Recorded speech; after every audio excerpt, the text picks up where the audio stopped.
give me 1 second, Chelsea. Yeah, Okay, no problem. now coming in again.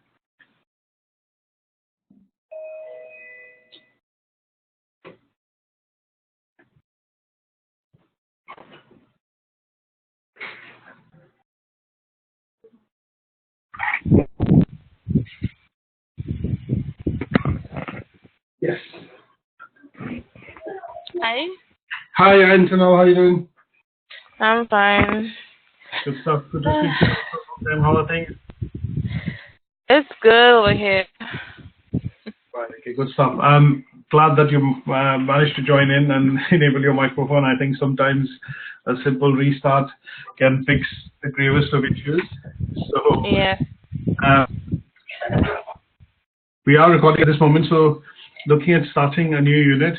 I know there are a couple of units that we've covered in the past with Anjum and with Phil. So today we're going to start off with events management. I think in the part of the course that you guys have covered so far, let's look at a quick recap in terms of units covered very briefly.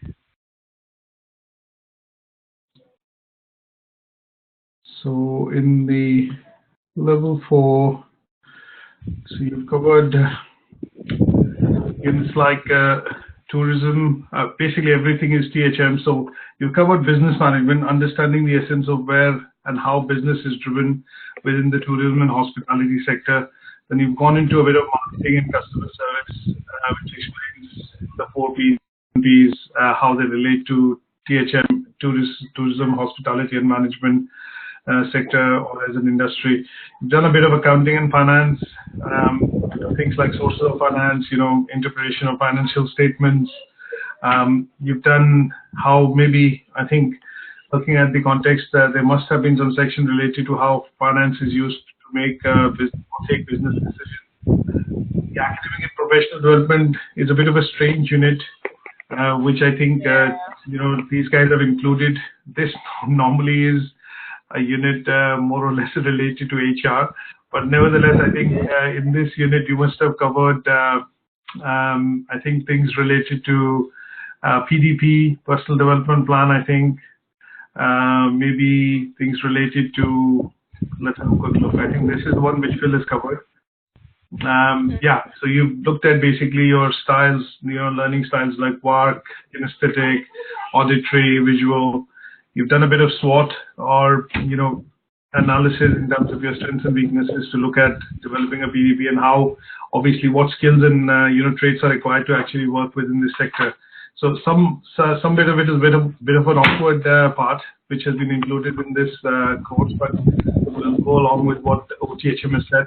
And then I think towards the end, what we're looking at is we're coming to a circle, kind of a full circle, wherein it is looking like that we need to look at events management. There is an important, very important role events play in the THM sector, tourism, hospitality sector in particular. And we'll discuss that. I think it's directly related to one of the topics they've asked in task 1.3. And then towards the end, what we look at is how this sector is actually developing, evolving, keeping in mind the 21st century and, with travel becoming more economic, the world becoming shorter, people are able to travel quite a lot because of the economic prosperity and how in general the, developments are happening within this sector. So just coming back to the focus on this particular unit, which is events management, I think one of the reasons why we look at studying events management in tourism and hospitality sector is that there are a couple of reasons. So let's look at overarching one or two. First reason that I can think of is that when we travel, I think we tend to travel because of certain occasions.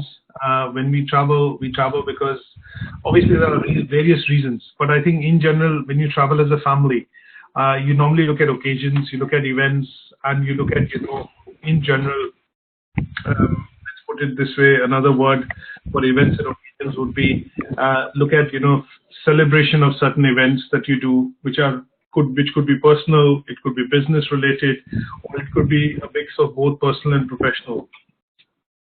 The other thing that we see why events is important within this industry is that sometimes when you have to do meetings, trainings, conferences, and you have to look at a large gathering of people coming together. It takes the format of an event wherein you have to get all the people together from all different various sectors of the organization, countries or geographies and things like that. And that at some stage again becomes a collective wherein you have to call it an event because you have people coming in from different destinations or different places to participate with a common goal of understanding something. The other thing that I can think of at the top of my head would be sometimes you end up traveling because you're celebrating special occasions, things like anniversaries, birthdays, and what you want to be able to do is to make it memorable. You try and kind of fall back onto events, simple events that we do on a day-to-day basis, on the weekends, or maybe on a get-together is maybe have a special candlelight dinner or go out and have a meal, at the restaurant or celebrate with friends. And these tend to be very small nature of events that we do participate in, host, but we do not realize that obviously it all involves, something called events management, a bit of planning is essentially I would put it across. So I think they are a very key part of our personal life. And then sometimes one of the other things that I can think of is when we recently moved office, we did a bit of an inauguration and also a bit of a cake cutting. And, we started a thing in the office, which is to say that, okay, when some part of our family, staff members have their birthdays, we'll have a cake cutting, on that day within the office. So, this is also a small event, but because it has become something which is going to be a repeated or a repetitive activity across the year, and the time duration of that is not, it could vary. It is not fixed, but it is fixed to an event when it happens on that day, but also not fixed because, these kind of things will happen according to different timelines. They all take the shape and form of some sort of an event or an occasion happening. But in the context of the travel, tourism and hospitality industry, we will call them events. Is that okay? Yeah. You tend to agree that, these are the basic definitions that we would probably look at, classifying any sort of an event or, an occasion into, and we class them as probably something called events. So if I take that definition and go forward, part of it we can, as I mentioned, can be defined as, personal events, private events. Sometimes you see that, like for example, the royal wedding which is happening, it's a private occasion, but yet it is going to be broadcasted live on the TV, but some part of it is going to be private celebrations, but it is a very big event. So the royal wedding, which is happening in London this year on the 19th, is in the London events calendar. And this has been in that calendar from the day it was kind of announced. So it's a big event. It's a personal oblique, a private event. You will see that there are different types of categorization that we will do in the industry to kind of look at planning and how these are hosted, planned, and then obviously they would be called as private events, family events. Sometimes it's religious events like christenings that we do. There will be some milestone events like graduation, for example. You guys will be invited to our graduation in the first or second week of July, which is an annual event that we host every year. So it's a milestone event because you've completed some qualifications and achieved your qualifications with us. So you'll be attending a graduation, which is also a kind of an event. We all, I think, I've not recently been to a music concert, but yes, we've all been to music concerts during our teens and our initial years, and that is a great thing that we normally do with friends, outings that we plan, a lot of music concerts that we go to, and this is also a type of event. So there are lots of different types of events. Now, when you call, just to say an example, which is related to the assignment, like a big sporting event, which is like the Commonwealth Games, the London Olympics, which happened in 2012. These are big events which are global events. So we will come to a classification where we'll talk about events which are local, national, and global. But events as a format is very well recognized, and it's not just within this industry that we look at events happening, but events are a way to bring people together, increase revenue. The commercial perspective behind hosting such events, creating such events, is to primarily look at boosting revenue, business, and because we are talking about it within the travel, tourism, and industry, the hospitality industry. We look at it from a point of view of a revenue generator or a piece within this jigsaw puzzle which helps generates revenues. So sometimes you would see that you go on holidays. These holidays tend to be theme holidays, or holidays which basically have events which are crafted, created specifically for you, or just like, for example, I don't know, I'm just going to try and give you a lot of examples which I see on a daily basis as commercials. There is a company called Sandals, which UK advertises exotic holidays. And these holidays are pretty much in the Bahamas, in the Caribbean, essentially. So, when they advertise, they also advertise a lifestyle kind of event, which they say that every holiday is special. And within that holiday, they will create events which are going to be looking after your needs and your requirements when you take a holiday with them. So they are a very, I think, from my point of view, they are a very niche kind of an operator, unlike Thompson's or others that we see. But they tend to create memorable events which people would do in terms of holidays, and within those holidays, those occasions which are crafted, which then kind of leave lasting memories. And then one of the biggest that we see in terms of spends happening within the industry is corporate events. You see product launches, you see conferences, you see seminars at a very large scale. If you see politics, the recent, when I say recent, it's now almost coming to 2 years. But when you see the presidential debates happening in the US, and when they were having the primaries, all these were very nicely crafted, very large scale events wherein they had participation from the general public. They were trying to kind of, woo them to get votes, Republicans and Democrat, and then finally culminates into some sort of a big convention. And these conventions were essentially, very large corporate events wherein you have attendance from 30, 40, 50,000 people. Sporting events, when you look at, American baseball, we look at football here in particular, in the Wembley Stadium in London, and you have finals and, Champions League finals, things like that. You see about an attendance of 70, 80, 90,000 people attending those matches. So these are all events, but essentially the bottom line, hosting, planning, and delivering these events is to generate revenue within the industry. So here, each type of event is different, and what you will see is that each event has a clear objective, and they need to be to deliver on those objectives. So when you work within this sector, you will normally see that within a resort or within a particular hotel, you will always have somebody who's holding a separate job role or a position, and that position tends to be of the events manager.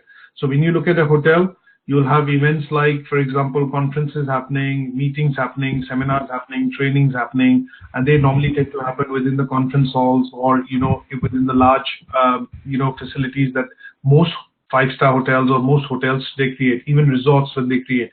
Because the idea is they want to be able to drive traffic, and there's a very close relationship between travel, tourism, and hospitality sector. And this is also what we'll understand towards the end when we kind of go to the, task 1.3, try to understand what is the relationship between the three and where each of them actually look at working very closely with the events industry to help drive revenue and, increase in footfall when it comes to, tourists or tourism.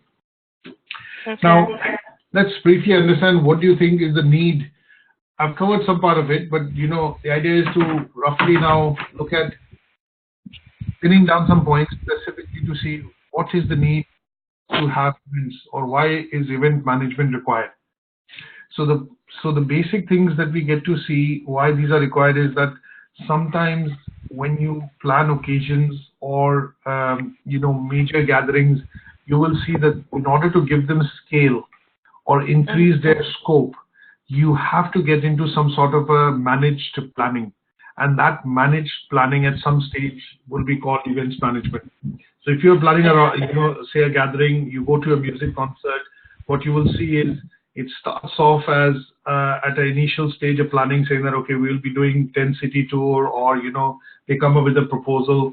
And then when it starts to expand, they start looking at picking up venues which have more capacity, where they will see more followers coming in or people, fans coming in to attend. where the revenue opportunity will be more.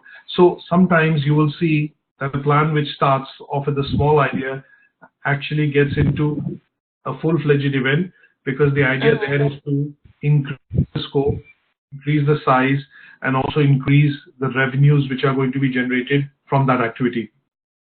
Okay. So event management is all about looking at planning, managing, organizing resources in a very systematic manner to make that event successful. You wouldn't want a company launch a product without having that product to be successful. So there is a lot of background preparation which goes in. Look at a simple example that I would say is when the iPhone launch was happening, or the Samsungs when they launched the Galaxy S9. There's a lot of planning which happens behind the scenes. They send out invites. The preparation probably starts 6 to 8 months in advance. They look at the press, the key influential people, bloggers, YouTubers, things like that.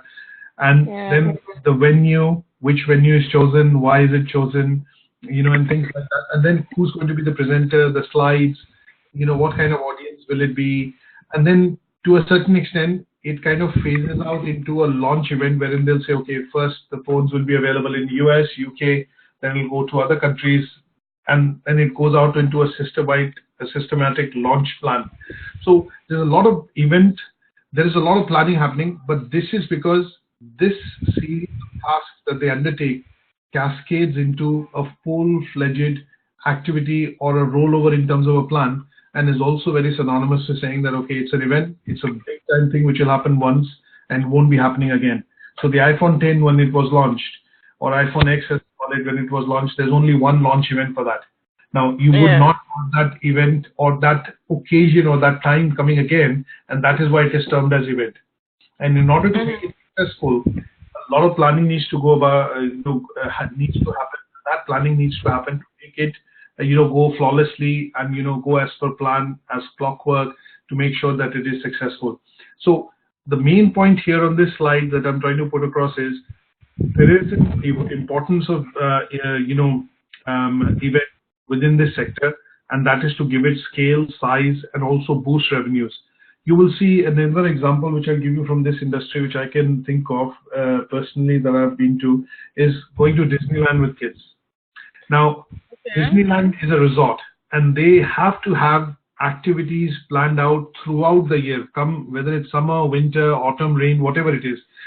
Whatever season of the year, whatever the season, whatever time of the year, they need to plan a lot of activities to attract visitors to come to that, tourist destination. And the way it is done is that they plan a lot of events around the launch of a movie, the launch of new characters you would do, and things like that. And that is where that draws crowds coming to that particular destination. Would you agree with that? Yeah. Okay.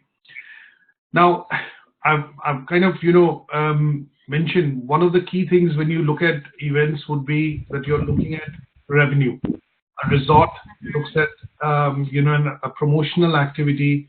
Say, for example, they're going to come out with summer promotions to get their rooms sold out or the capacity sold out. And what they will do is they'll create an event around sales and marketing to say, that's the offer we're going to give you. Buy 3 nights, the 4th night is free, or, some sort of an offer wherein they say, example, sticking to Disneyland, you book tickets for 7 days, kids go free, or, you are half paid in terms of the meals are free or things like that. And the reason why they do it is, the reason behind, it's not difficult to understand, the reason behind this is economics, which is that they want to make sure that they are able to maximize revenue, get you engaged more and more within the resort or the destination so that you spend more. Another example which I'll give you is of casinos. When you go to, say, destinations which are famously known for, casinos, like Las Vegas, for example. I don't know in terms of in Europe, but normally people will go across to some destinations wherein in the Far East, it's Macau, for example.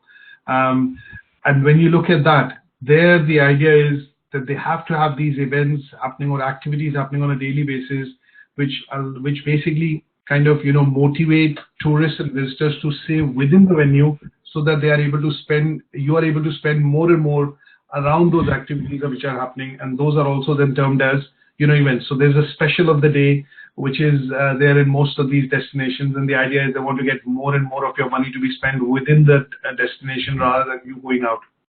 So economically, some of these events, when they are planned, they might have short-term effects and long-term effects. If I take the example of Disney again, Disneyland Paris, I think they've completed 25 years now. So they are doing a large celebration around that event.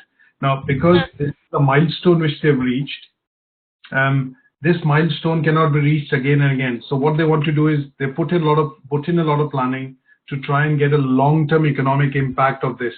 And from that perspective, sometimes when you see hotels being made, they have break even, or when they plan large investments into hotels, 5-star hotels, 6-star hotels, 7-star hotels, they will typically have a long-term economic plan to recover that money which has been invested.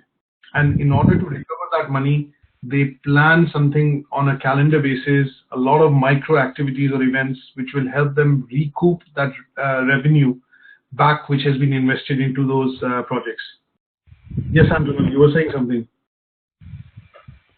Yeah, I was saying that the event itself could be posed as a tourist attraction.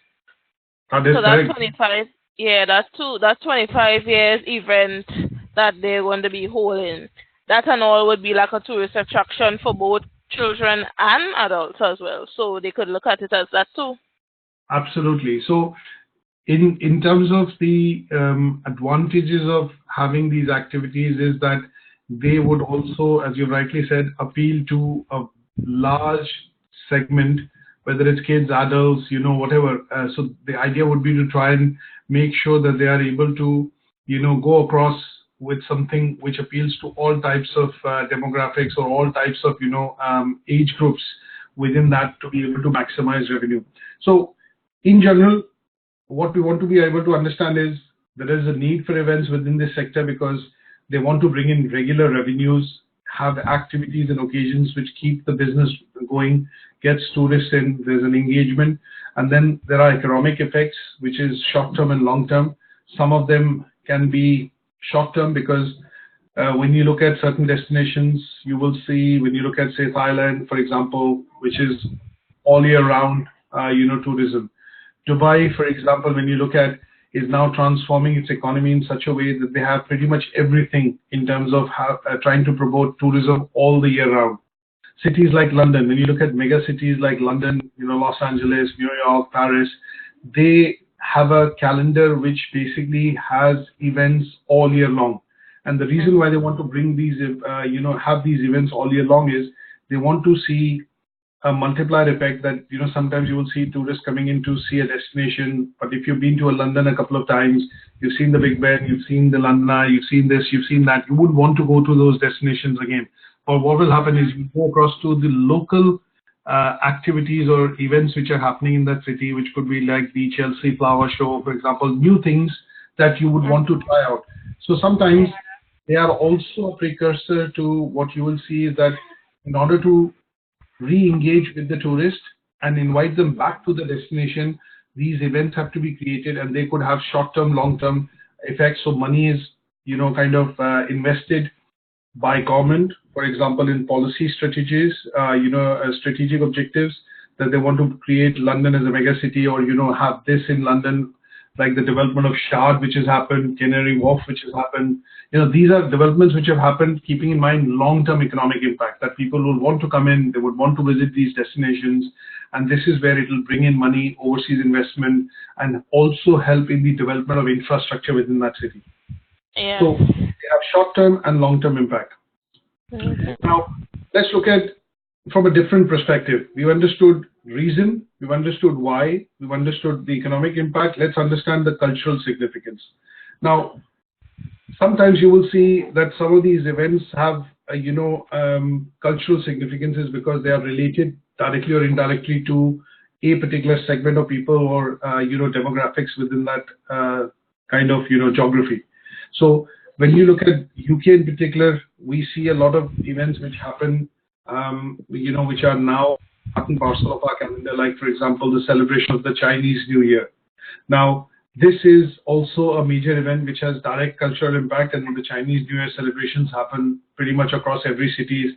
We see that in Liverpool, Manchester, London, a lot of other places wherein you will see these celebrations happening, because it kind of helps engage with the community, brings in diversity, and also shows a multicultural aspect of the society within that geography, city, whatever it is. And sometimes indirect cultural impacts which also affect events, and they are of significance, is because when events like the Commonwealth Games, the Olympics, and things like that, there's a bidding which happens for it, because the governments do see an economic as well as the cultural impact of that, because they see a lot of influx of tourists coming into the country, different things happening, infrastructure development happening, and they then also tend to contribute towards having an impact on the culture. So that would mean that you will get to see probably, a simple reason which I would put it is that, okay, the Olympics were happening in London in 2012. I got to see some of my cousins coming in, which have never, they didn't plan to come down to UK for a number of years. But they came and they said, okay, we'll come and visit you. We'll also see the Olympics. And that's what essentially happened. So it's an indirect impact of a large event like Olympics, which kind of brings societies together or brings people together. And that is where you also see a bit of a indirect, impact happening because of the events happening in that city or in that location.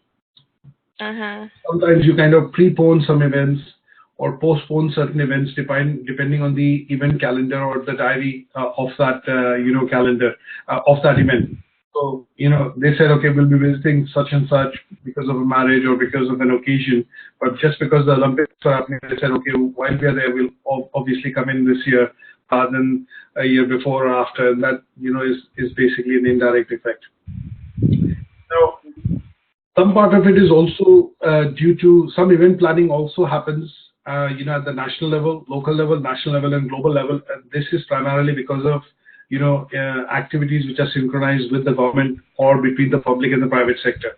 Now, because this is a revenue generating activity, there is a lot of policy initiative which happens from the government to be able to invite or develop tourism or, activity within the tourism hospitality sector. So what we do get to see is sometimes you will see the G7 event, the G20 event, which is hosted by a particular country. And the idea of hosting that event within a particular country by one of the nations is to again bring in, strategic investment or, some sort of, let's put it this way, a boost into the economy. So sometimes you will see that events are also utilized by government and the private sector on a very large strategic basis. And these are done again to kind of, let's say, roll over or make a start towards policy initiatives which the government would like to put at the local, regional, and the national level. So an example of this would be the cultural city of the year, which is normally, every year in the European Union, there's a competition which gets held, and a lot of councils and cities actually participate to become the cultural city of the year. So in the last couple of years, Liverpool in the UK has been chosen as one of the cultural city of the year. I think this year is going to be Hull. So after a number of years, number of councils and cities go in with this bid, and the idea is they want to kind of talk about their history, their culture, and also generate a lot of hype, which then leads to event planning and then tourism activity happening in that location. And this is more of a government-led strategic initiative to kind of, give a local boost to the economy of that city. And that is where that competition which has been created to become the European Cultural City of the Year. And I think, if I remember correctly, I think 2 or 3 cities have won it in the last, 10 years in the UK, including Liverpool. So some of these activities do have a significance from a point of view of strategic initiatives which are done by the government, but the investment pours into the private sector to be able to generate business within travel, tourism, and hospitality sector. Now, after having understood, the overarching objectives of the learning outcome 1, which is understanding the different kinds of event, when they happen, what are the bearings of these events, and how they are planned, and what is the relevance of these events. Let's look at looking at some of the slides which are directly related to some of the tasks. Now, one of the tasks which in this learning outcome talks about is it says classify small, large, hallmark, and mega events. So let's look at briefly understanding, what is event size. Sometimes you classify events on the basis of, the number of audience it will attract, the revenue it will, help collate, in terms of what is the kind of activity it will help drive. And these could be events which is what we term as something called mega events. So like if you imagine in the UK, we have Premier League, but the, Premier League, there are lots of matches. There are about, I think, 28 teams. Each team plays about 30 matches. But the culmination of that could be, because it's happening within UK only, it is that at the end of the season, one of the teams primarily is crowned as Premier League champion. But if I extrapolate that into a Europa League or the Champions League, which is the matches which happen between different clubs within Europe, within football, what you'll get to see is the finals of either a Champions League or a Europa League actually become a mega event, and that is hosted within a particular city. An example of a mega event is obviously like Olympics that we see, the Winter Olympics or the Summer Olympics as we call it, the FIFA World Cup. These are mega events because they draw a large audience. You will see a large sway of, supporters actually traveling to support their teams in these matches or in these events. So that is where there is that is why these events are called mega events, because they generate a lot of publicity, revenue, interest from not just the local public but also across countries, because it travels across geographies or travel across boundaries. Then we look at something called hallmark events. Now, I'm going to go on to the other events, but obviously looking at some of the terms which primarily would have come across, as you would have come across as first time. Now, hallmark events are held, which are held within the same location every year, right? Now, I wouldn't call the royal wedding as a hallmark event because it is can be classified as a hallmark event because it happens only once, probably in a lifetime. But because it does not happen in the same every location, does not happen every time, I cannot call it a hallmark event. But to a certain extent, I will still call it a hallmark event because it happens. The main ceremony actually happens in the Westminster Abbey. That is where all royal marriages have happened over the years, and all royals have got married, or the whole ceremony thing has happened there.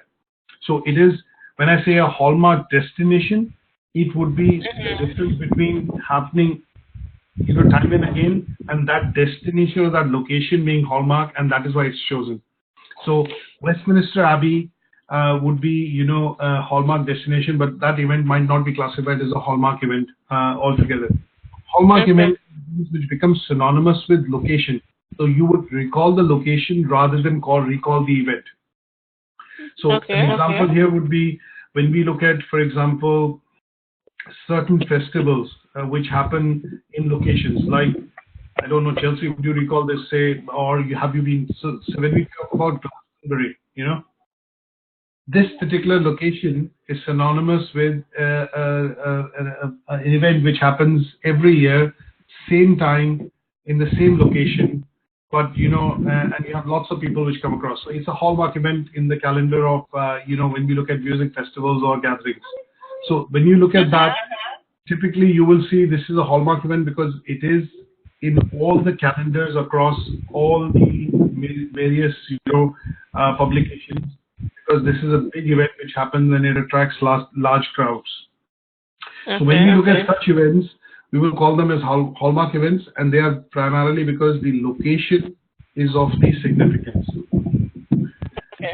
Now, after having understood definitions of mega and hallmark events, let's look at major events.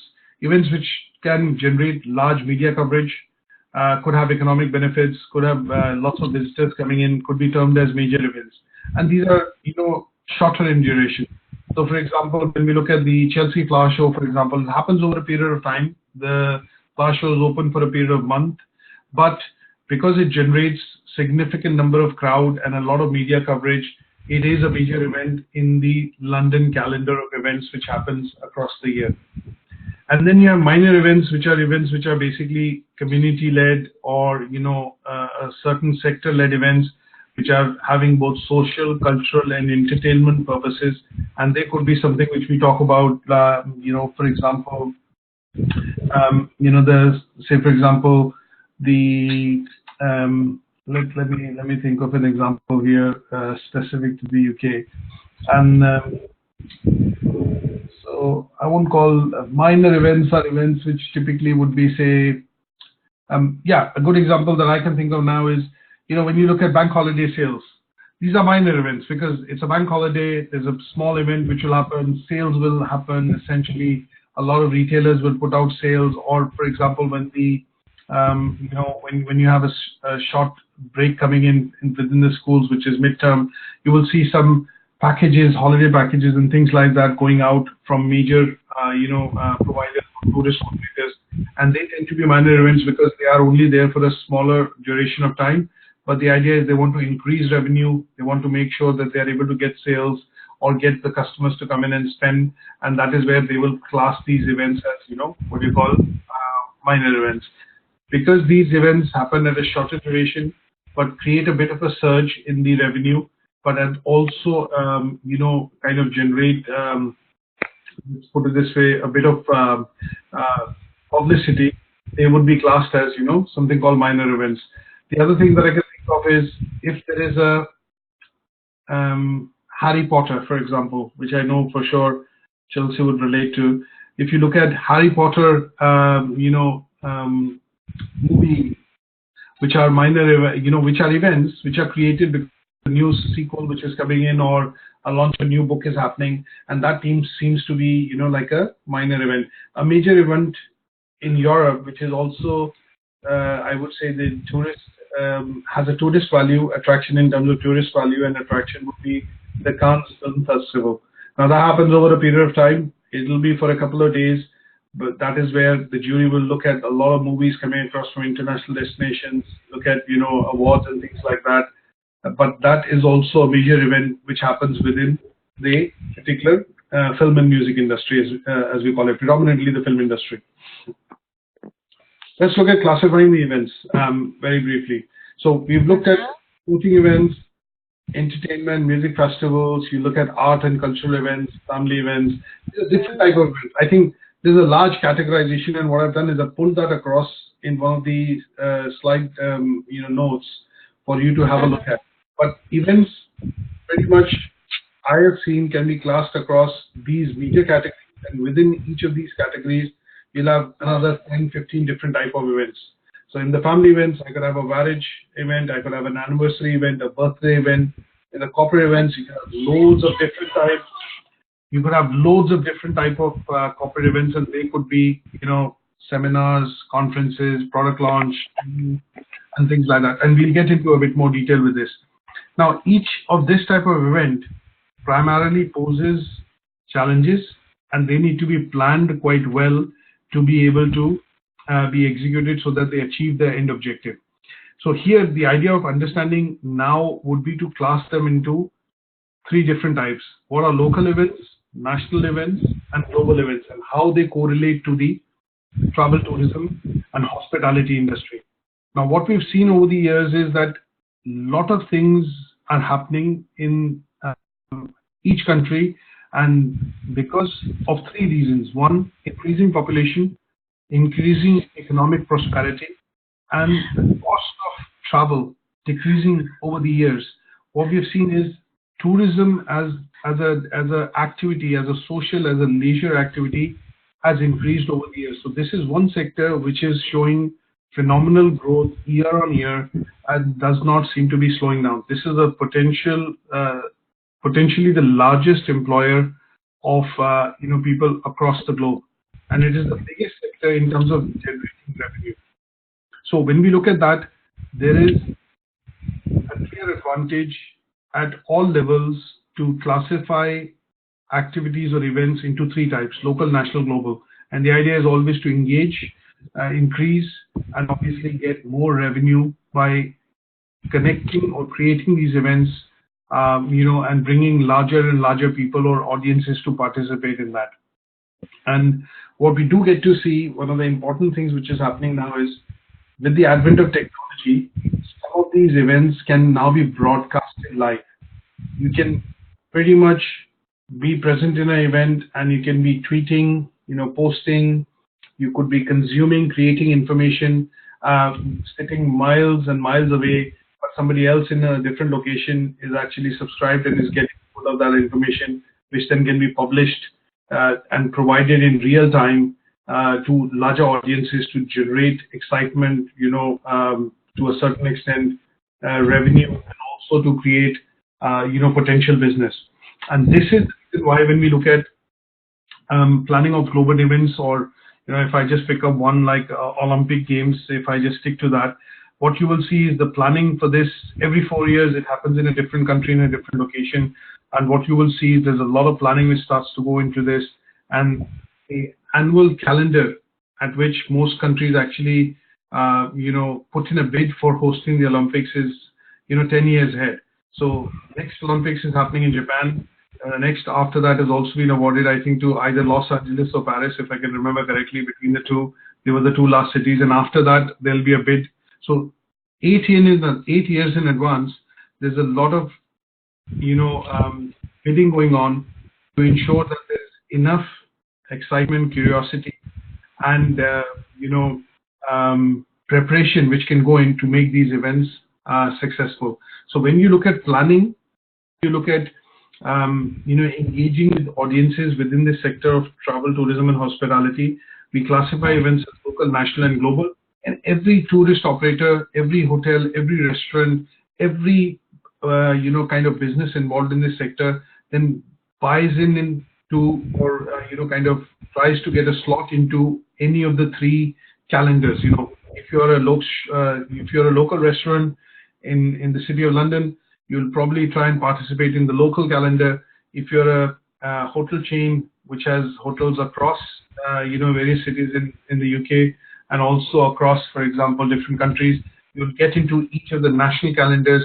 And then some chains which are very large, like Intercontinental, you look at Hilton, you look at Marriott, they then play across global calendars for all the countries to be able to synchronize with those events to draw an audience and draw in business. Is that quite clear? Yes. Right. Okay. Very briefly, this is something which we'll cover, in a learning outcome 3 on its own, and it's quite a big, part of the events management, syllabus that we're going to study. But basically, MICE as a term, is very synonymous with meetings, incentives, conventions, and exhibitions. And we will understand this in a greater detail, but it is imperative for us to understand that these are also events. When we look at talking about corporate events in particular, you will see most corporate events actually revolve around something called MICE. And this is the scale of these events are so big, and the revenue they generate is so big that they are classed as a separate industry within the travel, tourism, and hospitality sector, because they tend to drive business, hotels, ancillary industry which are involved with hotels, and also directly with tourism and hospitality. So we'll come to these in learning outcome 3, but it's important to understand when we talk about events and we talk about corporate events, these 4 are in a category of their own: meetings, incentives, conventions, gathering, and they are the largest contributor of revenue, because most event management on the corporate side happens to be focused on these kind of things.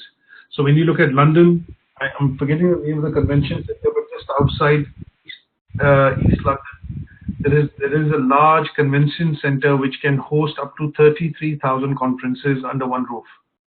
Wow. And it can take 1.3 million visitors at any given point in time in convention. And that venue has a concentration of about, I think, 17 to 19 hotels with 500 room capacity. So when you get conventions happening, the rate at the hotel for a room overnight jumps to about $200 to $300 pounds a night. But when the convention is happening, you see the room rate for a hotel like Hilton drops to about 45 for an overnight stay. So we'll talk about this in a bit more detail in learning outcome 3, but it's good to keep in mind that when we talk about events, MICE is the single largest revenue driver for corporate events when we talk about events management within the sector. Okay. So, very briefly, looking at learning out, task 1.2, it says describe the characteristics of different type of events.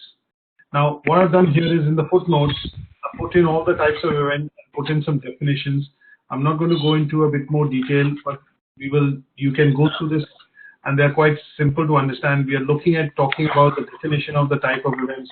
So when we say what is a conference under corporate events, this is the type of event which happens when we look at corporate events in general, and this is you will see that a lot of people come together, and a company would host this as a conference. It could be an annual general conference or a meeting conference for investors. It could be a customers forum that they could do, but it happens at a large scale, normally in a hotel, and the audience is minimum between 250 to 300, in some cases as large as 1500 to 2000 as well. So different types of events is what we want to understand, and what are the occasions at which this events actually happens. One of the other things that you look at is sometimes you see corporate events also holding, golf events or press conferences or product launches. So an example that I gave earlier was of Apple, wherein we saw that when the iPhone 10 was launched, it was a press conference come a product launch, which the company hosts maybe once in 2 years or once in 18 months. But it's a very large event, and this type of event has closed invitations to only press people within the industry. And the idea is they want to kind of bring out the concept and the product in front of the world. And that is why it's a product launch followed by a press conference. So this is a kind of event, and what we want to be able to do at this stage is for task 1.2, understand the different kinds of events and at what time they happen and what is the significance of these events. Is that okay? Yes. Okay, good stuff. Now, I've got an infographics which I'm going to try and show full screen. This kind of summarizes the events industry in the UK.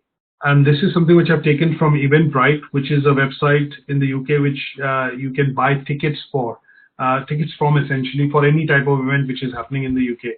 It could be music concerts, and I bought a lot of tickets from there, training conferences, things like that. Now, just to look at numbers, on the left-hand side first, this industry in the UK alone is £42.3 billion annually in terms of turnover. So the size of this industry and the revenue it generates gives you an idea that it is a major employer as far as people employed are concerned within this sector. When you're studying and taking this course, events management itself will be a major within this sector. Okay. Yeah. Now, even attendees spend on an average £65,000 in registration fees annually, just in the UK. The top 10 UK event agencies turnover is 3.5 billion. So there are lots of event agencies which work with hotels, restaurants, and different, players within the industry, resorts and things like that. And they create specific events to bring audiences in. They are the idea generation machine. And these top agencies in the UK have a turnover of more than £3.5 billion. The average budget which is spent on doing an event is about £65,000. So as you can see, any activity, it does not specify an activity by a hotel or a music concert or a restaurant or a hotel, whatever it is. But in general, what they've done is they've said, okay, there are so many events which happen across the year in the UK. Every event, the average cost is about 65,000. So there's a lot at stake when a company spends big, small, large. When they spend this much amount of money, there's a lot riding on to make that successful. Now, there are in the UK, as per last year, about 500,000 people employed just in the events industry directly. And then 35% of the events which happen in the UK actually drive tourists to major cities or major locations or venues in the United Kingdom. So this goes to show that how important it is as a revenue generator, as a contributor of revenue to the travel tourism industry in the United Kingdom. Now, London is the #1 destination for meeting and events activity in Europe. So it is the most famous city where most of the events happen, and that's why some of the infrastructure in the city of London is geared to be able to host a lot of corporate events or MICE essentially, and that's why it comes or takes the #1 spot as far as the city is concerned. Now there are over 10,000 venues in the UK to host events, and they have a capacity of over 85 million if they're all put together, just to get some statistics. And there are 1.3 million business events which are happening every year in the UK. So this industry is also growing at 83%, and then 67% of organizers expect that they will have more visitors coming to the event next year. That means in 2018, 2019. So these are some statistics just to give you some overarching view of, the events industry and how it contributes towards, how it plays its part towards the, THM sector. So when we look at characterization of events, there are lots of events which we do outdoor. There are lots of charity events which also happen. There are exhibition and trade fairs which happen. There are conferences, and then we have music festival and concerts, which also are classed as very large events in which it generates a lot of money. So this is a breakup of the revenue, which 42 billion in terms of the revenue which it generates. Let's look at the last bit, which is understanding in terms of what is the significant relationship between tourism, hospitality, and events management. Do you think that these are three different terms and three different terms which come together in this sector, or what is your understanding of this? For me, I think that they are interrelated. They are all interrelated because tourism and hospitality activities, you are seeing events in both sectors or both subsectors. So I think that tourism, hospitality, and events, they are all in one. For me, they are interrelated. Absolutely. Chelsea, any thoughts from your end? No, I agree with what she said. Right, okay. So this point, obviously you've covered it well. They are all interrelated concepts, but what we need to be able to do is understand their definitions in as individuals. So when we look at tourism, when we look at when do we call it hospitality, and when do we say events management, they are terms which are very interchangeably used within this sector. So let's understand hospitality. Now, when we look at, when we use the word tourist, what we want to be able to look at is that when you're traveling as a tourist or you're going to a destination, your main aim is the reason why you've chosen that destination, that you've heard good reviews or you read good reviews, you've had good instances of people talking about it, and in general the reason why that has happened is because once you visited that destination or that holiday spot, you would have, or your friends, family members, whatever you've heard that from wherever you've heard these things from, they've had very good experience in terms of hospitality. That means they've received good service. The service which they've received was meeting the expectation or exceeding their expectation, and that is where the concept of hospitality comes across. So hospitality is looking about you. It's basically all about you having good service, you having a good experience, and then you are, because you've had that good service and good experience which met your expectation, you then start to recommend that location to your friends and family, and you want to come back to that destination again. So the concept of hospitality is receiving the service when we talk about in this definition. Is that okay? Yeah. An example that I've given in this slide is that when you go and stay in a particular hotel, you use a public transport, or for example, the use of Uber or taxi sharing service, restaurants in a particular location. When you go, you tend to see that if these services have been meeting your expectation, what you're generally content with is when you get that short feedback survey or a questionnaire to be asked to be filled up when you're leaving the hotel or you're checking out, you tend to give 4 or 5 stars is because 4s or 5s or stars is because you're generally happy with the experience that you've had. So that concept is all about the concept of hospitality. Is that okay? Yeah. Now, when we look at the concept of tourism, what we are looking at is hospitality complements tourism, is because if you had good service, what tends to happen is you then think of coming back to that destination again or recommending that destination spot, whatever it is, to somebody in your friends, families, whatever, and that basically tends to spread through word of mouth. And because you've had that good experience, what tends to happen is it generally promotes a feeling of well-being, which then tends to promote tourism. So sometimes people say is that, you over the years, people travel quite a lot now. So has it happened that you've been to a destination again? You've gone back for holiday to that destination again. Has that happened with you? Yes. Chelsea, yourself? No, but I would like to, yes. Right, okay. So, in the initial years as we travel, what we do is we want to travel to new places and new destinations because we want to see new places or, experience new cultures and meet new people.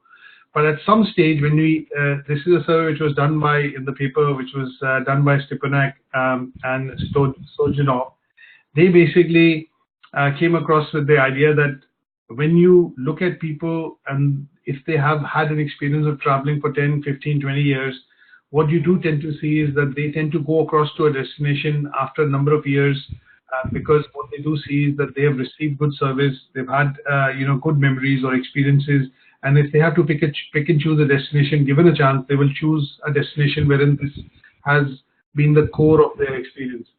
Good hospitality, maybe both in terms of economics. So when you look at tourism, it's all about economics. They would have found the holiday to be more economical or, fitting their budget and something that everybody enjoyed. And that is where they tend to pick those destinations. So when you're in your 50s and 60s, what they've done is a survey which basically found out that if you've been to a number of destinations over the years, 20, 30, 40, whatever, you tend to choose the same destinations again to visit at a later stage wherein you had good experiences.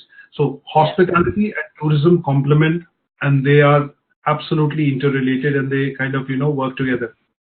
Yeah. That concept, if we marry with events management plays a very important role within the tourism and hospitality industry.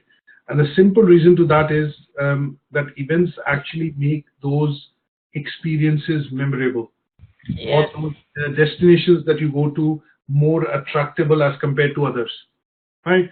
So you will see that people travel to Disneyland after about 7 to 10 years. If they've been to Disneyland once, they tend to come back after 7 to 10 years. And this is a lot of research which Disneyland itself has done with the number of visitors it's had over the years. And what they see in the franchise is that 7 to 10 years down the line, people tend to come back because their situations have changed. They came in probably as kids, and now they've had kids, so they want to come with kids or grandparents and things like that. So events management plays a very important role to complement, travel within the tourism and hospitality sector. And this is what they have said is that sometimes, and I give you an example, that if you visited London a number of times, what will happen is you will come back to London not just to visit the same spots or attractions again, but you might come into when you are a regular, as they say, are you a regular to London or are you a Londoner? What will happen is you will basically go down and participate in the local attractions or events which are happening to increase your knowledge about the culture and the people you meet. So that is the real significance of looking at events and how it stitches into the tourism and hospitality sector. So here, the strategy which most businesses use to bring back tourists and the visitors to the same destination is they use the strategy of creating events to bring them back to increase revenue and obviously engage with them again. So tourist operators are a key part to promote and use this particular tool within the sector, which is events management. So you will see Thomson's, Expedia, a lot of these large operators, Jet2 Holidays in the UK, they tend to kind of always have events in these destinations. And the adverts that you see on television when they kind of promote, they are all around an event, a family, a celebration, a collection of a family or, family getting together, and they create an event around that where they try and promote a tourist destination. Is that okay? Yeah. So I think coming to, the conclusion on learning outcome 1, what we do get to see, these 3 concepts are very different, but they are interrelated and they are used interrelatedly to try and promote tourism and tourism related activity within the sector. Is that okay?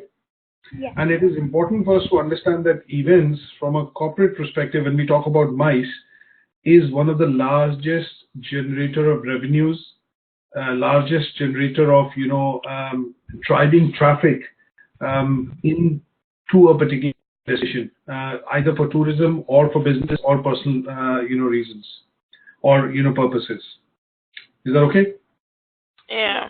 I think that brings me to the end of what I wanted to cover in Learning Outcome 1, and I hope it has given you some sort of a good understanding in terms of what we look at and what we mean by events.